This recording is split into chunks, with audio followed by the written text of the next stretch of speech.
Hello everyone, welcome to our channel जहां होती है आपकी प्रिपरेशन 50% फास्टर। और आज के सेशन में हम बात करने वाले हैं एक बहुत ही महत्वपूर्ण इंपॉर्टेंट टॉपिक के ऊपर, और वो है उन स्टूडेंट्स के लिए जो कहीं ना कहीं कंफ्यूज्ड हैं, they are having this hesitation in their mind regarding the descriptive English paper of NABARD. So I definitely try that by the end of this video lots of questions, lots of doubts जो है ना वो आपके solve हो चुके रहेंगे। सबसे पहले ये समझ लेते हैं कि what is the right pattern of our examination so that we can streamline our preparation according to that, right? So this is going to consist of three questions. 3 question आपको यहाँ मिलेंगे, 100 मार्क्स रहेगा हमारा, और 90 मिनट्स मिल रहे होंगे हमें इन answers को टाइप करने के लिए। मैं फिर से बता दूं, इन आंसर्स को टाइप करने के लिए students, so I hope all of you are aware कि this is not going to be a pen and paper based question paper. यहाँ पे आपको सारा आंसर जो है वो कीबोर्ड पर टाइप करना पड़ेगा। तो इस पॉइंट से आपके लिए एक और पॉइंट मैं यहाँ पे शेयर कर दूँ। So if you are having any kind of practice session, if you are thinking कि आज मैं एक ऐसे या दो ऐसे प्रैक्टिस करूँगा, 2 प्रिसी प्रैक्टिस करूँगी, और maybe I will be writing 1 letter today, जो भी प्रैक्टिस करनी है वो आपको अपने सिस्टम पे, लैपटॉप पे ही करनी है स्टूडेंट्स।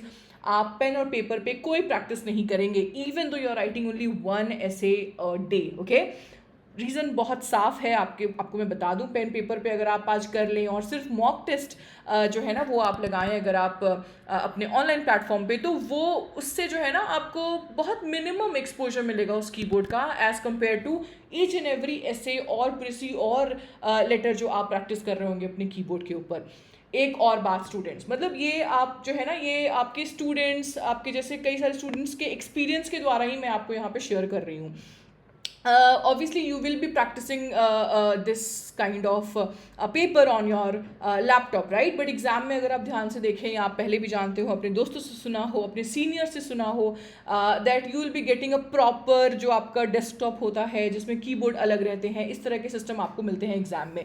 तो वैसे कीबोर्ड पे प्रैक्टिस करना आप लोगों के लिए और भी ज़्यादा रिलेवेंट हो जाता है। तो अगर आप कहीं से ये ले सकें, या आप किसी तरह का जुगाड़ यहाँ बिठा सके कि आपको इस कीबोर्ड के ऊपर ना हैंड्स ऑन एक्सपीरियंस हो जाए, तो कई बार ना एग्जाम में कभी कभी छोटे मोटे जो है ना टाइमिंग को हम मतलब जो भी हमारा मिसयूज़ हो जाता है टाइमिंग इस वजह से, ताकि हम थोड़े खुद के हाथों को एडजस्ट कर रहे होते हैं उस कीबोर्ड के साथ। So let's try to avoid that kind of silly mistakes in exam if we're able to get such kind of keyboard at our home, है ना? तो आपकी प्रैक्टिस जो है और भी ज़्यादा relevant हो जाएगी, ठीक है?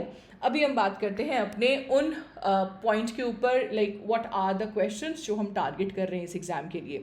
सो as we talked, essay writing, precis writing and letter writing, report writing is also there in your syllabus everyone, but since last few years report writing के ऊपर सवाल नहीं आए हैं, आपके letter writing के ऊपर questions आते हैं, okay?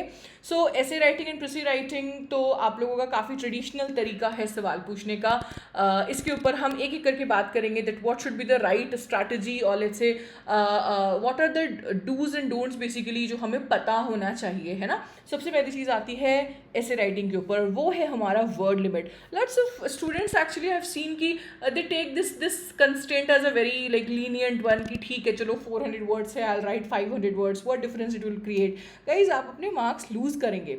So हाँ, बिल्कुल सही बात है, 400 words है तो exactly 400 words expect तो हम करते हैं कि आपको लिखें, but ideally आप कहीं ना कहीं ±20 words जो है ना वो आप लीनियंसी कर सकते हैं, थोड़ा बहुत ऊपर नीचे चलता है, बट थोड़ा बहुत का मतलब ये नहीं दैट 50 वर्ड्स या 70 वर्ड्स आपने कम लिखा या ज़्यादा लिखा। तो कोशिश हमें ये करनी है कि हम ज़्यादा से ज़्यादा वर्ड्स लिखें। वन मोर थिंग एवरीवन, ये जो आप रेंज देख रहे हैं ना, ये वेरी कर रहा है पिछले कई सालों से। समटाइम्स ऐसे has been asked about like 300 words, कभी कभी 350 पूछा है, कभी कभी 400 भी पूछा है। तो we will try to let's say first of all be very attentive to the instruction. आप पहले से माइंड सेट करके नहीं जाएंगे that in all the mocks I have attempted only 300 words और एग्जाम में आपको 400 वर्ड्स आ गया, so now you are like lost, है ना? ये चीज़ दिमाग में बिठा लीजिए that there might be a slight change in that, है ना? ±50 वर्ड्स ऊपर नीचे हो सकता है। ऑब्वियसली 400 वर्ड्स का ऐसे की जगह पे आपको 800 वर्ड का ऐसे लिखने नहीं देगा, but still be very sure कि आप इंस्ट्रक्शन को ध्यान से पढ़िए and stick to that very very strictly, okay? Another thing that 40 marks का आपका ऐसे जो है वो पिछले कुछ सालों में पूछा गया है, so we are expecting 40 marks in this year as well. Second one comes as Prissy writing. Prissy writing might be somewhat a new topic for a lots of students जिनकी English से मतलब last काफ़ी पहले उनकी मुलाकात हुई थी, and essay writing तो फिर भी हमने स्कूल में कुछ टाइम करा है, we have certain knowledge about that, but Prissy writing might be a bit new. तो मैं एकदम लेमैन की भाषा में अगर आपको समझाऊँ, सो Prissy writing is somewhat very close to summary writing, but it's not exactly summary writing. ठीक है, वो आप हमारे प्लेटफॉर्म पे वीडियोस देखिए, आपको बहुत सारे वीडियोस यहाँ पे मिल जाएंगे जहाँ पे हम प्रिसी राइटिंग के ऊपर काफ़ी डिटेल में जो है ना सेशंस लिए हुए हैं. So that might help you to understand that what is precis writing, what are the dos and don'ts of that. Okay, सबसे इंपॉर्टेंट चीज़ वर्ड लिमिट जो है वो प्रिसी राइटिंग की, that's very very very important everyone.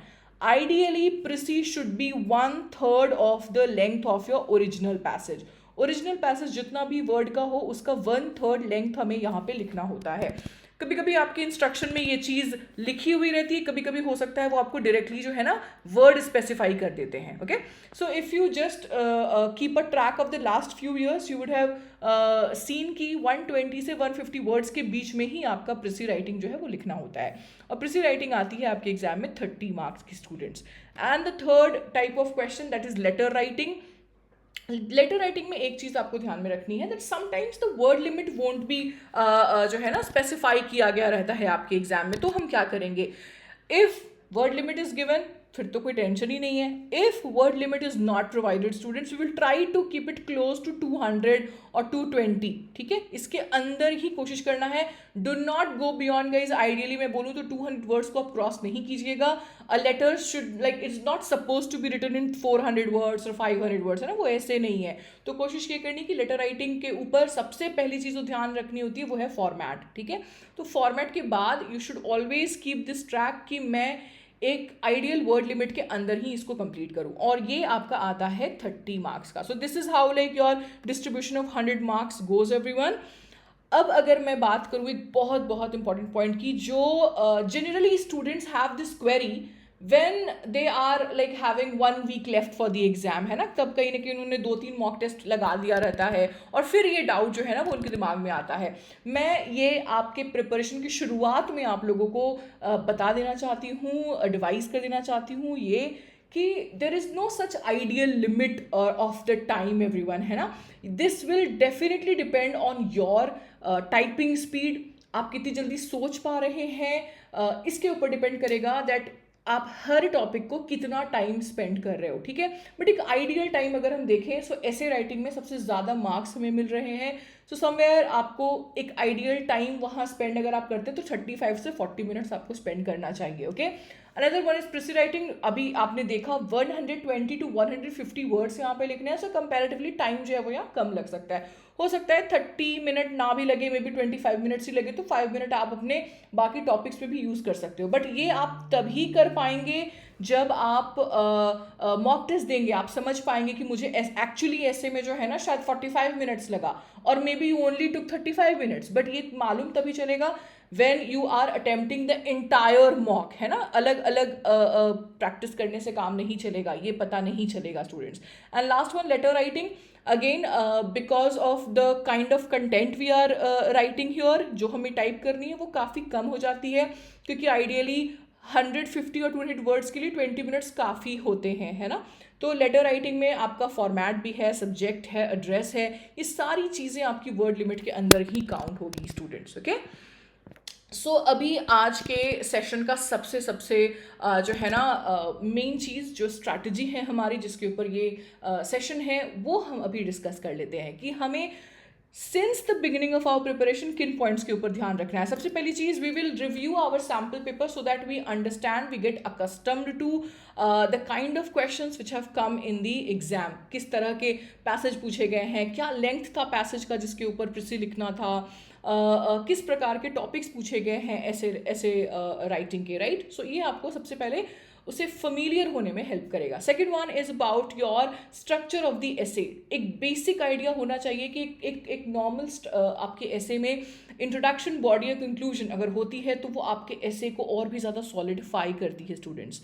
Next चीज़ आती है अपने short passages या अपने एडिटोरियल्स को या किसी प्रकार के आर्टिकल्स को समराइज करना शुरू करना.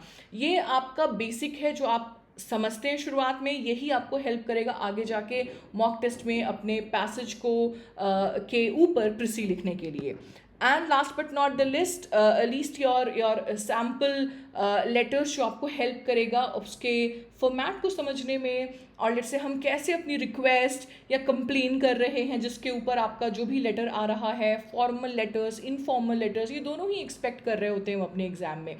तो जितना ज़्यादा आप सैम्पल लेटर्स, सैम्पल प्रिसी और सैम्पल ऐसे देखते हैं और उनके ऊपर प्रैक्टिस करते हैं, ये आपको उतना ही ज़्यादा हेल्प करेगा या डायरेक्शन देगा आपकी अपनी जो है ना आंसर शीट को लिखने में. ठीक है, तो बेसिकली ये वो 3 चीज़ें हैं जिनके ऊपर आपका फोकस होना चाहिए in order to gain maximum marks everyone. So content and structure very very important. What kind of quality content, what kind of creative angle you are giving to your essay, how well you have articulated the ideas which you have got in your passage जब आप प्रिसी लिख रहे हैं, और कितनी अच्छी आपने grammatical accuracy और लैंग्वेज रखी है. Guys and girls, anyone who is thinking कि ग्रामर को हम यहाँ थोड़ा कॉम्प्रोमाइज़ कर सकते हैं, no no, not at all everyone. Grammar के ऊपर यानी जो आपका वर्ब फॉर्म्स आपने यूज़ किया है, सब्जेक्ट वर्ब एग्रीमेंट आपने यूज़ की है, या जो टेंस आप यूज़ कर रहे हैं अपने सेंटेंस के फॉर्मेशन में, या जो स्पेलिंग्स है बेसिकली, इनके ऊपर आपको पूरा पूरा ध्यान रखना पड़ेगा. बिकॉज कितना भी अच्छा कंटेंट हो, एक अच्छे ग्रामर के एब्सेंस में या प्रॉपर स्पेलिंग के एब्सेंस में या प्रॉपर पंक्चुएशन के एब्सेंस में वो अपना सारा जो लश्चर है, वो अपनी ब्राइटनेस है ना, वो खो देगा. So all these 3 things will play a very important role to gain maximum marks in the examination. Okay, so I hope this video helped you in understanding कि हमें किन किन चीज़ों का ध्यान रखना है अपने एग्जाम के लिए. इसके अलावा if you have any doubt regarding this one, आप बिल्कुल पूछ सकते हैं इस वीडियो के नीचे comment section में. Okay, so thank you everybody. Let's meet again in another video.